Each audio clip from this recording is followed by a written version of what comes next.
I first met Betty when we were fellow members of St Peter's Church in Fairfield. In those days she was deputy head of Buxton Girls' School, which is where my brother-in-law was teaching at the time. And then Betty was ordained and she became curate at St Peter's, so I knew her well. Stan Blythe was one of our parishioners at St Peter's, and Betty, in the pastoral visiting she did as curate, met him. He had cancer and she offered to do anything she could to help him. He took her up on that offer, and the result was that for the last few months of his life, Betty cared for him in her own home. He left her a legacy in his will, and Betty decided that how she wanted to spend that legacy was opening a hospice for our area. Our first step was to pull together a steering group of people who shared Betty's vision. And our next step was to visit 4 local hospices to see how they worked, and in particular to ask how they started. And we had 2 very helpful and supportive people in our early days. One was Prue Clench, and she started a hospice in Oxford in her own sitting room. And Prue Clench's advice was, make a start. Don't just go on talking about it, do it, however small it might be at the beginning.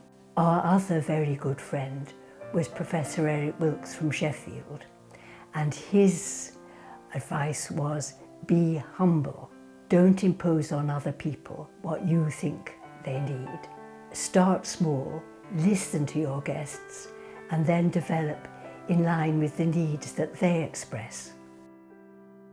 So the first time I got to know Betty was when I'd not long moved here, and I heard that someone was going to be starting some palliative care in the area, and there wasn't anything at all in the High Peak. I think obviously it was in 1989 that we were able to start down here in Chapel-en-le-Frith.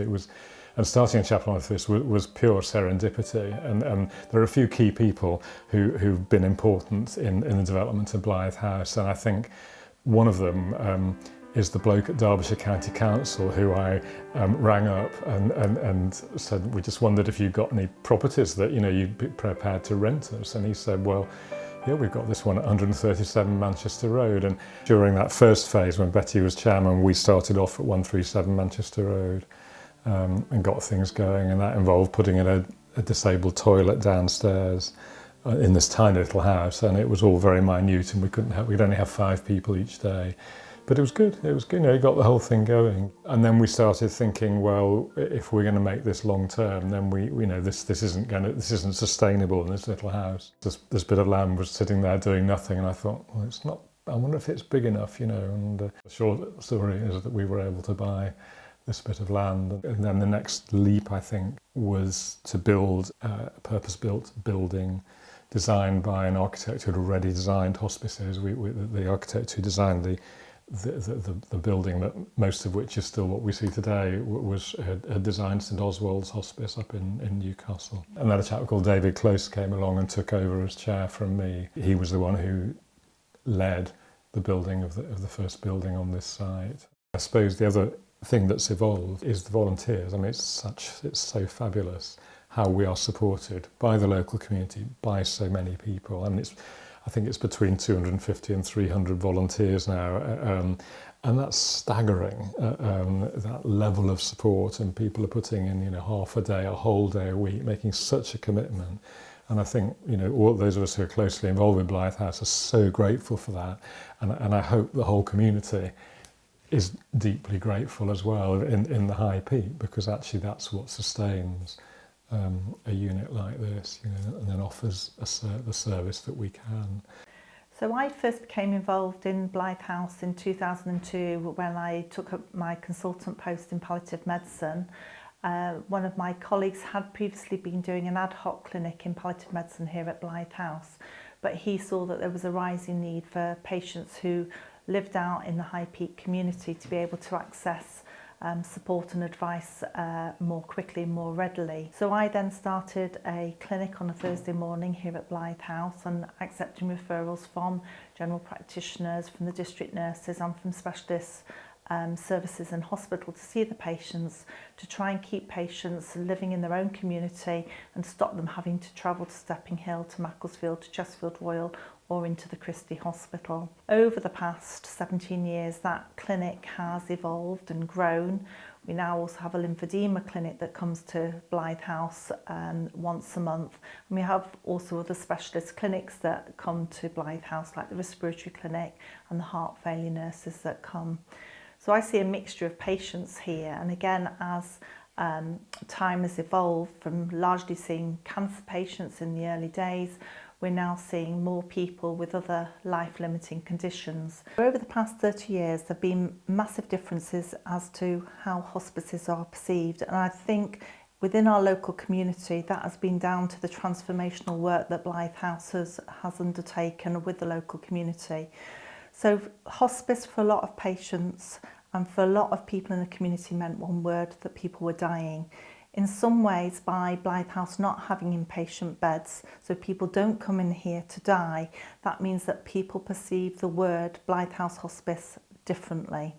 Betty's dream and Betty's focus was always centred on what this community needs. She was always very touched by people in the community and the story between them and what they really needed, and that was her main focus. So what she wanted to do was start a service that went out into the community to support the community, and there's lots of ways of doing that, but that's where her heart was. It's around what does this community need and how can we help.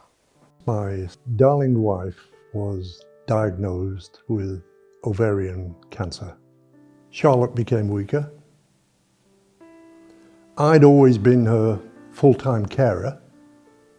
I was fit and able to do it. And after all, I was her husband and she was my life. So I attended to all these needs, but eventually carers get worn down because you're on the go all the time, emotionally and physically. So at that point, I reached out for help to Blythe House. There was no question, they stepped straight into the breach.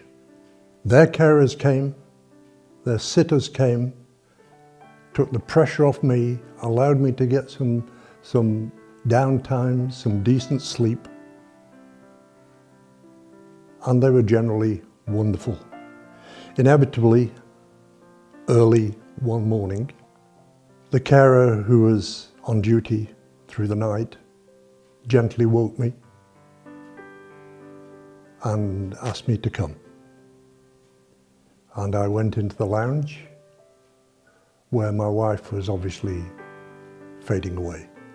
I was able to sit with her, hold her hand, talk to her as her life faded away. That is both a wonderful thing and a truly awful thing. But it's the ultimate gift that anybody can give. The Blythe House system, the hospice at home, gave me that gift that everybody would wish for. 30 years of Blythe House. Well, I go back a bit farther than that, because Stan Blythe was my school teacher at Kent's Bank. So I know Stan very well, did do. He was also an ornithologist. I also used to go with him and a group of lads with a second-hand pair of binoculars out bird watching. We went on the Wirral, we went all over the place. Stan was very good at many things. He was good at maths. He was right into ornithology. He was a good teacher. I remember him as being very strict. So when we went away on these weekends with him to various places, bird watching and what have you, he became a different person.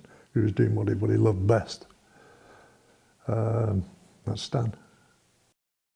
So what he put in place those years ago And the legacy he gave to the Reverend Packham to start up this establishment is amazing. And I feel part of that. And I can see it's grown and is still growing and evolving. And I watch with great interest where it's going to end up.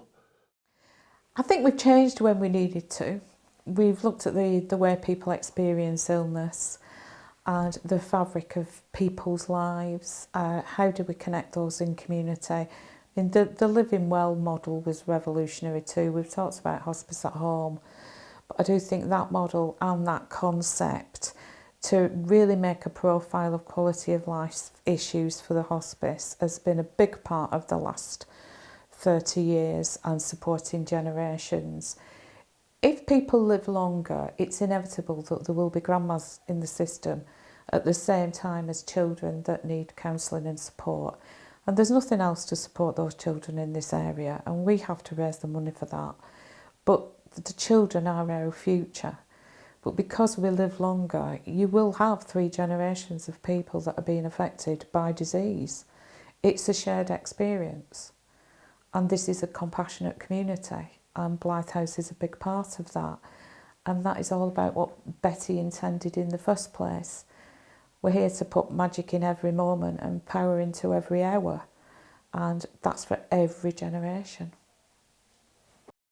All the income generators they inspire me, they amaze me. They're absolutely on the organisational agenda. They understand the funding, they know what they need to do. They come up with new ideas to do it. They're competitive, they're colourful, they're fantastic. The whole atmosphere that it's a lovely place to walk into and feel welcomed by. And I'm most particularly pleased and proud of Hospice at Home. I feel that in particular has made such a difference to so many families in our area. What we should all be proud of here at Blythe House is just the service that we offer to the people of the High Peak, because I think what we're doing is to keep people at home, and all the research tells us that almost everybody wants to die at home with their loved ones around them peacefully. And I think the fact that we can liaise with our primary care team, the nurses and colleagues, nurses, doctors, support workers, working in the community, put in our team as well to help people be at home. And I think that's what we should be most proud of, along with all the other things that are going on, the advice services, you know, the Living Well service, the support that we offer people here, and I think we should all be proud of that. I think that shift change in people's attitudes has been transformational due to Blythe House being here as a community hub, people understanding that they can be referred for care, and that being referred to Blythe House or accessing support from Blythe House doesn't mean that necessarily they're going to die imminently. So I think that has been absolutely key for people accepting the services and supporting the services, because now they know so many people within the community that have been supported and cared for by Blythe House. What I hear is laughter. What I hear is warmth. I think we communicate with hugs a lot of the time. That's how it feels when I walk in, that we're in this together and we're all going to the same place for the same reason. And I just love to hear the laughter and the warmth in the team. And I know that that's going to the patients. I know that's what the patients feel when they walk through the door. That's why we're here. We're bright and we're warm and we're very huggable. The important thing to say is that there is a future. And we have to change, we have to modify. You will see all the public services change over decades and over time, because the needs of the community are not the same as they were when we set Blythe House up. But I think we've always innovated and changed. And if you look at the things that we have done, from Living Well, constantly giving information and support, the counselling services, the clinics, the support groups, Hospice at Home, it's all been there to make this community resilient. And we will carry on doing that. And there is a future. We will be here. We have got ideas, and We're very mindful that we are custodians of the public money. The public give us money for specific reasons. We don't waste it. We have to stop and think on a regular basis, are we still doing what is needed and are we doing it in the right way? Because what we can't do is waste money. We have to be efficient, because if we're efficient, then we help more people. And that's what we need to do, help as many people as we can. That's our moral obligation. Although it happens to each and every one of us, and will do, and always has, it's no easier when you're watching somebody go. And it's different for everybody. So the reassurance of having wonderful people to have a hug and to reassure you and just to act normally, and you know you're in the hands of professionals, is fantastic. Thank you doesn't cover it. It's more than that. People make a choice about where they want to spend the time. If you don't know somebody who needs Blythe House, you will do. If it's not you, you'll definitely know somebody who will need us. This is a local charity that's really needed, and people choose to give their time to this charity. We wouldn't be here without them. We definitely haven't got a future without them. We would fail. They are the backbone. But not just thank you. I want to say thank you for choosing to give us your time. I admire you and I respect you. Sincerely, thank you. And that's 30 years. Where it's going to go, that's going to be interesting. But wherever it is, it's going to be successful, because it is.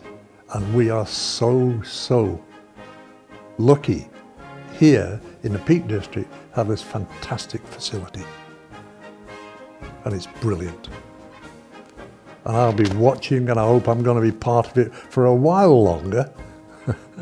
And hopefully I'll be able to do my bit along the way.